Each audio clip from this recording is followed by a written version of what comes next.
That's why in this clip, we're going to examine the Hodgetwinz conversation with Nick Fuentes. And we're going to call the thing a thing. I don't want to live around black people. I just don't.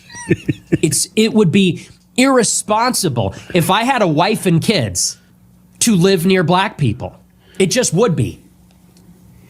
And that's not to say that every black person is violent. It's not to say that every black person is the same way. But we watch the news. We read the papers. When you drive downtown in Chicago, you know who you got to look out for and worry about when you're thinking about whether you're going to get carjacked, when you're worried about catching a stray bullet, when you're worried about who's going to pull up on the side of the road and literally shove a rifle in your face and steal your iPhone or shoot you point blank, execution style, in Lincoln Park. We know who's doing it. So, white people shouldn't live near black people. It's irresponsible. That's the claim of Nick Fuentes, and of that, we got chuckles out of the Sambo twins instead of anything substantive at all. Pigmentation, melanin, exposure to sun, raisins in corn salad or chicken salad or tuna salad doesn't create crime. Poverty creates crime. Economic conditions create crime. Well, certain types of crime. Nobody crashed to Wall Street because of their stomach was growling. They crashed Wall Street because they were greedy. It should have been a crime, but it wasn't, which is a real insight into how it works. But crime can have any color, and you can tell that these so-called black people on this panel or on this interview may have never lived around poor white people, because if you lived around poor white people, you know poor white people have crime too. And poor Asians have crime. In other countries where there are other people that don't have diversity at all have crime, because poor, lack of income, policies, abandonment, lack of investment, lack of resources, lack of opportunity creates crime all day, every day, anywhere you go on the globe. And the fact that Nick Fuentes gets to peddle this, that he chooses to peddle this, and that the Hodgetwinz, when I call it out, makes my earlier statement that we got a couple of Sambos and a Nazi. Unfortunately, we just don't know. When you're on the subway, when you're driving in your car, when you're in the city streets, you don't know whether the black person in proximity to you is one of the good ones or one of the ones who is going to summon an unbelievable, I mean, literally, for people like us, an unthinkable level of spontaneous brutality, senseless and merciless violence in an instant. Let me let you know, first of all, you're more likely to be struck by lightning than be killed by somebody of another race. Just doesn't happen as much or as often as Nick Fuentes would like to pretend it does. What he does is wait for it to happen so he can talk about it and make it about all of black America. I live in a neighborhood that's somewhat diverse. We got 70% black, 20% white, 10%, I don't know, something like that. Maybe 60% black, I don't know. It's kind of mixed up. We got a lot of immigrants. We got a lot of, it's multicultural. And we don't have a bunch of murders. So the white people that live here don't get attacked. Kind of don't make sense, because Nick's saying that's what's going to happen. You're not scared of black people. You're addicted to fear porn, Nick. Yeah, you're addicted to fear porn, and more importantly, it's your job to make sure that your people are addicted to fear porn. Either that or talking points that are effective with the goofies or the people that follow you who don't have any real life experience.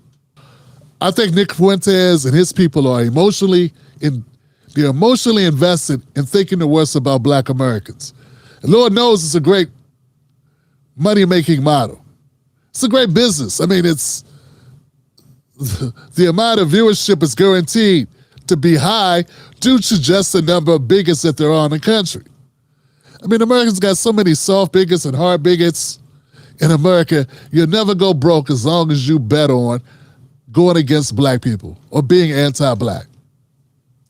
And it's been that way since the moment we stepped off the boat, and it only intensified once we got our freedom. Nick is a coward. A white person will kill you too, Mexican. They will. They will. You just haven't been at the right place at the right time for a white person to kill you. Because they will, Nick. Just like a white person killed Charlie. It's right in the face of his argument.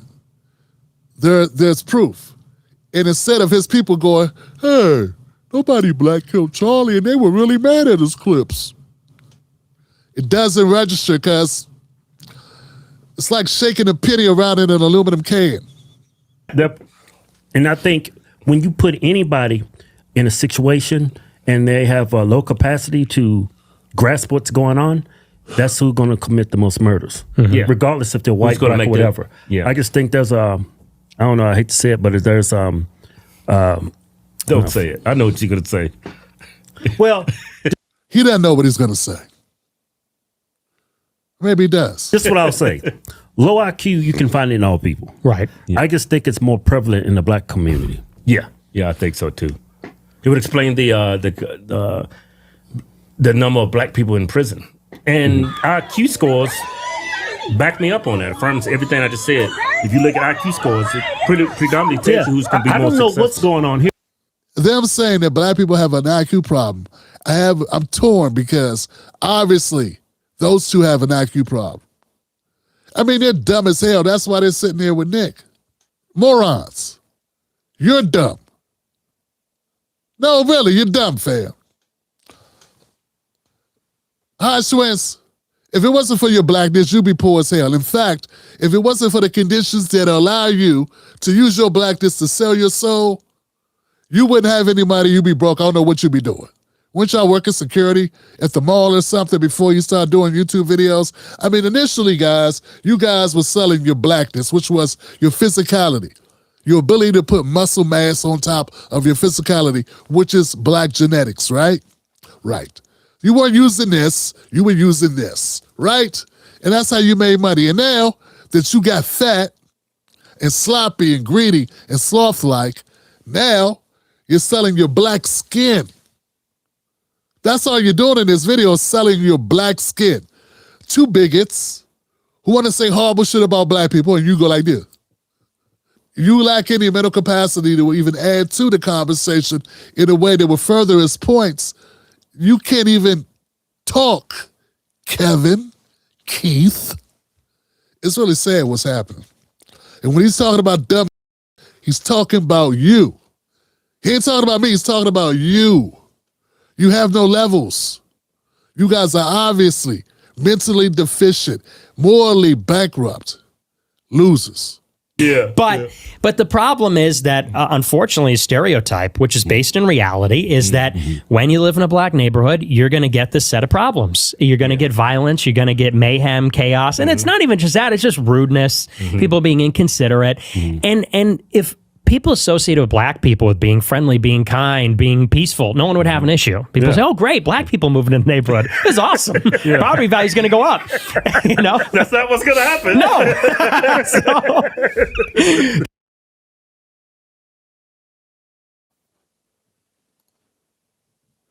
What really are you, what could you possibly be forming these opinions based on? You said, yeah, if black people had a reputation of being this way, then we wouldn't be worried about them, right? Why don't black people have that reputation? You know, before white people lived around black people, like black people were segregated. We didn't live together. You still had this opinion of black people. Why? Because you're racist. Yeah, it's not the result of things black people did. It's the result of being black in a westernized, colonized environment around a bunch of racists, like people, like the white people that banged your mother. Because you are Mexican, Nick. Yeah. And there are tons of black neighborhoods that are not violent, that have almost no crime or as little crime as white neighborhoods that are affluent.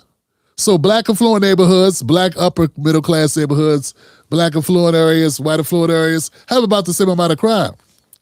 And neighborhoods that are less affluent, poor neighborhoods, have more crime, whether they're white, black, Hispanic, Asian, what have you. That's just how it is. And that's not just how it is in America, that's how it is globally. Anywhere you go that there are poor people fighting for resources, there will be crime. There also is a possibility to be more of other things too. Unemployment, drugs, stressors, all these things lead to it. But this is a conversation that gets way too deep that we don't need to have because it doesn't matter because people that watch Nick are either racist, comfortable being misinformed. And people that watch Hodgetwinz are just more the same, I guess. But historically, America invested in white Americans. They did not invest in black Americans. The end. That's really the end, fam. Any other conclusion that you draw is based on racism, whether you're black or white. Do any of these things.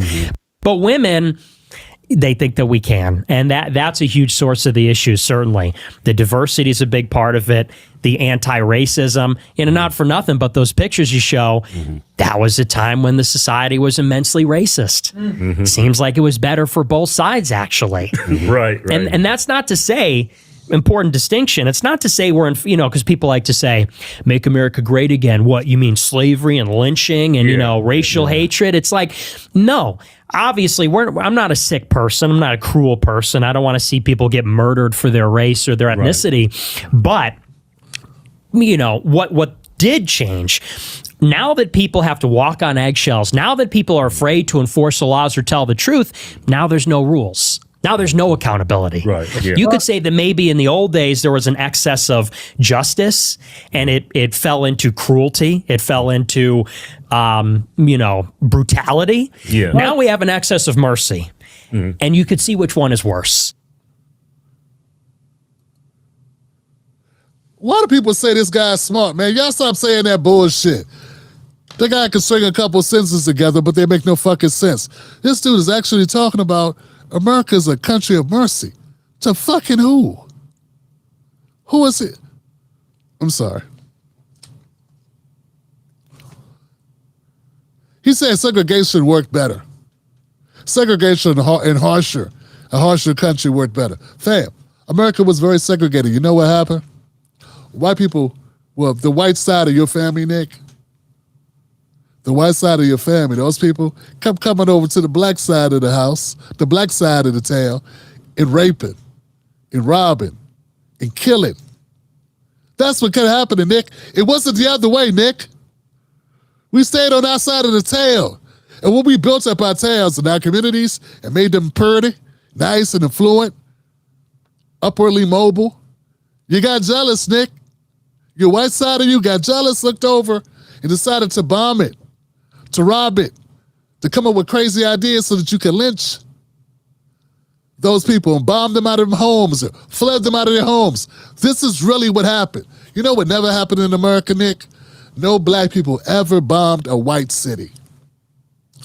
Black people never flooded a white town. Black people never took over a bank and took all the white people's money out the bank and then said, sorry, good luck, Negro. Well, good luck, white guys. That happened to black people. It didn't happen to white people. So this talk about like segregation is solving. Yeah, only if you'll stay the fuck away. Because every time we get up, we get segregation. It'll be the whites that don't do so good, like your dad, don't do so good, looking over, feeling a certain kind of way. I mean, let's face it, man, there are a lot of white people that are good white people, as long as they have more than you. But if they ever realize you got more than them, it's a problem. That's the real deal, because they have a superiority complex. And you're more likely to be killed by a rhinoceros than if you're a police officer to go to jail for killing a black person. That's reality. But just the idea in their minds that a white person may be held accountable for something they did to a black person makes them go, we're losing the country. And it makes Sambos like the Hodgetwinz have job security. I know they're pretty happy about that job security thing. Yeah, it's up to $500,000. Yeah, but if the shoe was on the other foot, the circumstances was the same, just the races were reversed, white people would not embrace what exactly. happened. That's the difference I want to point out when it comes to black and white. Culturally, I mean, spiritually, I mean, you go on Facebook, TikTok, it's black people, black pastors defending that kid. They're comparing Carmelo Anthony to Rosa Parks. Yep. I mean, they're not even comparing apples to oranges. They comparing apples with hairy nuts. it's like low IQ, low capacity. Yeah. That's the only thing I can really call it. I know. Yeah. They trying to say self-defense. Right. Like, and they even brought up the accusation that if you tell somebody to leave, that's bullying. Right. I was like, how did you reach that point when you consider that bullying? Yeah. You have I'm to on be TikTok and I'm mentally looking at stupid. everybody's reaction Yes. about what happened. Well, it's like you said, it's between just pure- Metcalf and Okay. Carmelo Anthony, right? And the black reaction is what you expect. But white people, obviously not all of you, so let me just get that out the way. But a bunch of y'all are just a bunch of racist, bigoted crisis actors. People really believe that that kid had the right to tell Carmelo to move. This kid wasn't working security. He wasn't given no responsibility. He wasn't the seat manager. Like, Yeah. All right, let's keep it a stack. All communities have tribal mentalities. All communities do. Latinos, Asians. I didn't even know Asians do. Yeah, until I saw the Andrew Yang campaign. And I didn't even know Asians wanted to be president too. They let my ass have it when I criticized Andrew Yang. Because they were defending their guy. Look at what's happening in New York. Immigrants of all stripes came out to support Zoran. Very much hyped about it. Why? Because tribalness or similarity that people share will always bring out more pride for people. Look what used to happen in boxing. We've been talking about the Dave Chappelle special. We talk about Jack Johnson beating the Great White Hope and how white people would be so upset because a black person beat a white person in boxing that they would go randomly lynch black people. But tribalism does exist. I'm not going to deny that. But the same people that defended Kyle Rittenhouse, the January 6 rioters, Daniel Penny choked a guy to death who was unarmed just because he got loud and said things. Yeah. You defended Daniel Penny? His body was a weapon. You don't think it was against a 145-pound homeless guy with mental issues with no weapons? And you grab him from behind? You don't even threaten him first. You just grab him from behind, grab him and don't let go, and when you let go, he's dead? I mean, really. And you defended that. You said that's what he had to do. But then a black young man stabs a white young man who got in his space, and it was a group of them too? It was more than one? Now, I understand why black people, and I'm one of them, that I support the young man until we find out exactly what happened. We still don't know what happened. We have no footage in that case. Was his response to the being approached by somebody who had no authority to approach him, was that response overkill? Did he overreact? That all remains to be seen. Okay? But, yeah, I won't throw him under the bus over that because I know how America works. America will defend a Daniel Penny killing a guy on the subway in front of the whole world. Because why? He could do something. Why is it the black kid couldn't think this white guy who's bigger than me might do something? A black conservative can be right on 99% of things, but when it comes to race, they want to take their ball and go home. When it comes to race, they want to be a crybaby, play the victim, and I think that's all it is, a blind spot. A lot of white people have it too. Right. And not even to be that guy, but in fairness, there's an equal amount of people that I know, white nationalist types, very proud. Yeah. See, here's the difference, Nick. Black Americans were freed from slavery in a country without housing or food. No shelter, no housing, no protection, no job opportunity, no tools, other than go back to sharecrop or the same shitty farm or plantation you just left. That was what was given to us. It's a big difference between what was given to Black Americans and what's given to migrants when they come over here. No EBT cards were given to Black folks, even though we just got through working for free for white people and helped building their wealth. And white people still did not have the compassion in their hearts to say, these freed slaves deserve a way to start their lives. Instead, they gave the money to the slave masters who lost their slaves. And then you say, Black people had too much compassion for one another. And you equate white nationalists defending each other to Black people defending themselves. You have never been the oppressed. So how could you even make the correlation between the two? Your people weren't oppressed, right? So how can you say you have to have this compassion? And largely, most white people do not have compassion for one another because there's too many white people, right? You know, too many white people that are doing well, doing bad, the whole spectrum.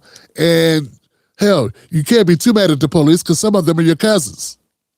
You can't be too mad with the bigots because some of them are your cousins. So you're too conflicted to even have a side, some of you, to even have a side that you can understand or relate to. Damn it. This is it's a hard thing to sit through watching these two guys do what they do. You got two people that obviously would not be making a living if it were not for their Blackness. If it weren't for this thing called racism that they're trading on. Fam, you look at their channel, their best performing videos are videos shitting on Black people. If they weren't Black, they wouldn't be able to do that. So they have traded in their Blackness in order to make a buck. It was more lucrative than weightlifting, ain't that something? Which is more of a lucrative lane. Weightlifting against people that you got to work hard, you got to continue to keep your physique up, you got to stay in shape, or just do whatever, eat what you want, eat pizza and talk about Black people. We see which one carries the day, right? Nick Fuentes, not as bright as people make him out to be. He says hateful things about Black people and other people that other people don't say as freely and openly, but they say it quietly behind closed doors. Who we fooling? It's their get down, right? I guess I'll end it like this. I'll just say, all this talk about being around Black people that are violent and how dangerous it can be to one's life. Well, I'll tell you a different story. How many of you have lived around white people that are lower middle class? Have you witnessed some things? I have. I lived in a town called Riverdale, Maryland. It was mostly white. I would say 80% white. And we're talking about poor whites. Some were a little bit better off, but there were some poor whites.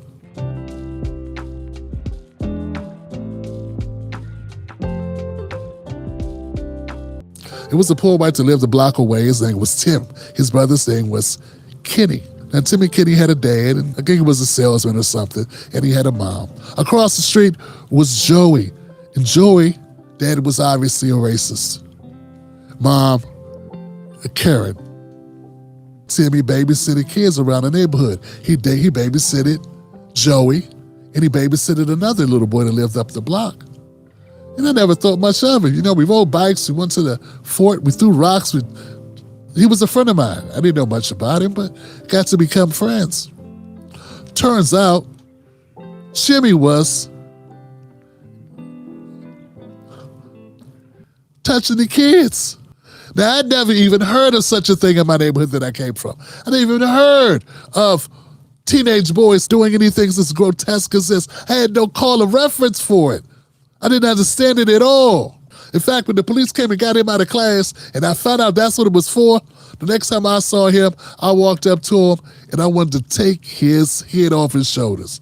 I could not believe he did that to little Joey and the kid across the street. But turns out, Timmy was being touched by his dad, and his brother also had been touched by dad. Timmy's mom committed. Dad went to jail. And I lost track of touch with Timmy. He stopped going to school. Joey's parents. I don't know what happened to them, but I'm pretty sure he wanted to kill Timmy. You'll never hear Nikki speak to the overwhelming documented fact that this is more prevalent in certain communities. I would never attribute that to all white people. But as a person who's seen it, I guess if you left your doors open on your car, you might have a black kid that might come up and try your lock. And if you left your sunglasses in the dashboard or in your glove compartment, you may end up losing those sunglasses. But you know what? I'll take somebody trying to door handle over some kid trying to backhandle the butt handle on my 4-year-old or my 5-year-old nephew. That's the trade-off. So if you want to play dirty, we could play dirty. If you want to be real, we could be real. We can go story for story, because I got a story for you, Nikki. But see, these are the type of conversations Hodgetwinz are capable of having. And Nick Fuentes, we know you won't, because ain't no way back to being the king of the white supremacist nationalists if you ever admit that something's rotten in Denmark. Catch Tim Black live on the most dangerous show in America, Sundays, Mondays, Wednesdays, and Fridays at 9:30 p.m. Eastern Standard Times. Don't miss out on the real. Stay dangerous.